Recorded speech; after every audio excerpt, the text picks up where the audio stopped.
بسم اللہ الرحمن الرحیم۔ عزیز طلباء السلام علیکم۔ پچھلے لیکچر میں ہم نے غزل کے بارے میں پڑھا تھا کہ غزل کیا ہے اور اس کے لغوی و اصطلاحی مطلب کیا ہے۔ آج ہم اس لیکچر میں غزل کے اجزاء ترکیبی کے بارے میں پڑھیں گے کہ غزل کے کون کون سے اجزاء ترکیبی ہیں۔ سب سے پہلے مطلع۔ مطلع عربی زبان کا لفظ ہے، یہ طلوع سے نکلا ہے۔ یہ غزل کا پہلا شعر ہوتا ہے جہاں سے غزل کا آغاز ہوتا ہے۔ اصطلاح میں غزل کے پہلے شعر کو مطلع کہا جاتا ہے۔ اس میں قافیہ اور ردیف کی پابندی کی جاتی ہے۔ مثلا غالب کی غزل کا شعر یہاں دیکھیں، دل ناداں تجھے ہوا کیا ہے، آخر اس درد کی دوا کیا ہے۔ یہ غالب کی غزل کا مطلع ہے۔ اس میں قافیہ اور ردیف دونوں کی پابندی کی گئی ہے۔ اب اسی طرح اگر ہم دیکھیں، بعض دفعہ اس طرح ہوتا ہے کہ ایک شاعر مطلع کے بعد بھی دوسرا شعر اس طرح لاتا ہے کہ اس میں بھی قافیہ ردیف کی پابندی ہوتی ہے، تو اصطلاح میں ایسے شعر کو حسن مطلع یا ذیب مطلع کہا جاتا ہے۔ اب ہم حسن مطلع کی تعریف پڑھیں گے کہ حسن مطلع کیا ہوتا ہے۔ اصطلاح میں غزل کا وہ دوسرا شعر جس میں شاعر بعض اوقات قافیہ اور ردیف کا التزام مطلع ہی کی طرح کرتا ہے، اسے حسن مطلع کہا جاتا ہے۔ مثلا احمد ندیم قاسمی کے غزل کا مطلع اور حسن مطلع ملاحظہ ہو، کہتے ہیں کون کہتا ہے کہ موت آئی تو مر جاؤں گا، میں تو دریا ہوں سمندر میں اتر جاؤں گا، تیرا در چھوڑ کے میں اور کدھر جاؤں گا، گھر میں گھر جاؤں گا صحرا میں بکھر جاؤں گا۔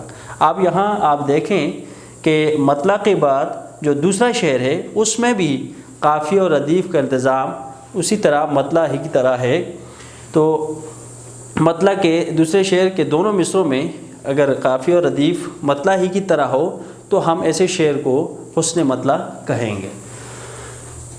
اب ہم پڑھتے ہیں مقطع کے بارے میں۔ مقطع بھی عربی زبان کا لفظ ہے۔ اصطلاح میں غزل کے آخری شعر کو مقطع کہا جاتا ہے، جس میں شاعر اپنا تخلص بھی لاتا ہے۔ اس شعر پر غزل کا اختتام ہوتا ہے۔ تو اب جس طرح ایک شعر، زندگی شمع کی مانند جلاتا ہوں ندیم، بجھ تو جاؤں گا مگر صبح تو کر جاؤں گا، یہ احمد ندیم قاسمی کی غزل کا مقطع ہے۔ اب اس میں انہوں نے اپنا تخلص بھی استعمال کیا ہے، اور جس غزل کے آخری شعر میں تخلص کا استعمال نہ ہو تو ہم اسے مقطع نہیں کہہ سکتے، ہم اسے غزل کا آخری شعر کہیں گے۔ لیکن جس میں تخلص کا استعمال ہو تو ایسے شعر غزل کے آخری شعر کو مقطع کہا جاتا ہے۔ اب ہم پڑھیں گے قافیے کے بارے میں کہ قافیہ کیا ہوتا ہے۔ قافیہ بھی عربی زبان کا لفظ ہے۔ اس کے لغوی معنی پیچھے آنے والے کے ہیں اور اس کی جمع قوافی ہے۔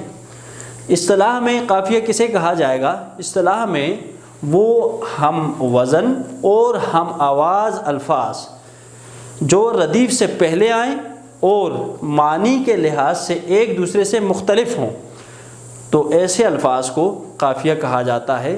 مثلا ایک شعر، ہزاروں خواہشیں ایسی کہ ہر خواہش پہ دم نکلے، بہت نکلے میرے ارمان لیکن پھر بھی کم نکلے۔ اب یہاں آپ غالب کی غزل کے شعر میں دیکھ سکتے ہیں کہ دم اور کم دونوں جو ہیں یہ قافیہ ہے۔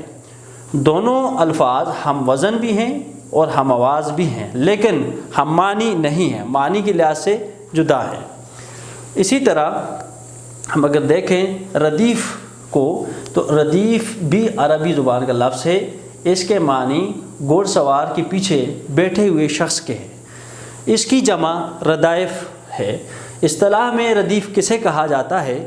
اصطلاح میں غزل کے ہر شعر کے دوسرے مصرے میں وہ ہم وزن، ہم آواز اور ہم معنی الفاظ جو قافیے کے بعد بار بار آئے تو اس کو ردیف کہا جاتا ہے۔ مثلا یہاں دیکھیں ایک شعر، عشرت قطرہ ہے دریا میں فنا ہو جانا، درد کا حد سے گزرنا ہے دوا ہو جانا۔ اس شعر میں دیکھیں آپ کہ غالب نے ہو جانا جو ہے بطور ردیف استعمال کیا ہے۔ دونوں مصروں میں قافیے کے بعد یہ ہو جانا مکرر آیا ہے، جو کہ ہم وزن، ہم مواز اور ہم معنی ہے، تو اس لحاظ سے یہ ردیف یہاں اس شعر میں ہو جانا جو ہے ردیف ہے۔ اب ایک اور شعر دیکھیں کہ کسی کا درد ہو دل بے قرار اپنا ہے، ہوا کہیں کی ہو سینہ فگار اپنا ہے۔ بے قرار بے چین اور فگار زخمی، یہاں اس غزل میں ناصر کاظمی نے جو ناصر کاظمی کی غزل کا مطلع ہے، اس میں بے قرار اور فگار تو قافیہ ہیں، لیکن آگے اپنا ہے جو ہے یہاں پر شعر میں بطور ردیف استعمال ہوا ہے۔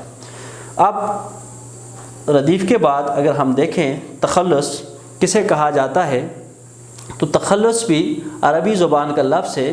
اس کے معنی رہائی یا چھٹکارا پانے کے ہیں یا چھٹکارا کے ہیں۔ اصطلاح میں وہ مختصر نام جو شاعر اپنی شاعری میں اپنے اصل یا اصلی نام کی جگہ استعمال کرتے ہیں، اس کو تخلص کہا جاتا ہے۔ مثلا درد، میر، فراز وغیرہ۔ بعض شعراء اپنے نام کے کسی حصے کو بھی بطور تخلص استعمال کرتے ہیں، مثلا اقبال، فیض اور منیر وغیرہ۔ تو عزیز طلباء، یہ تھے غزل کے اجزائے ترکیبی جو آپ کے سامنے پیش کیے گئے۔ امید ہے کہ یہ آپ کو سمجھ آ گئے ہوں گے۔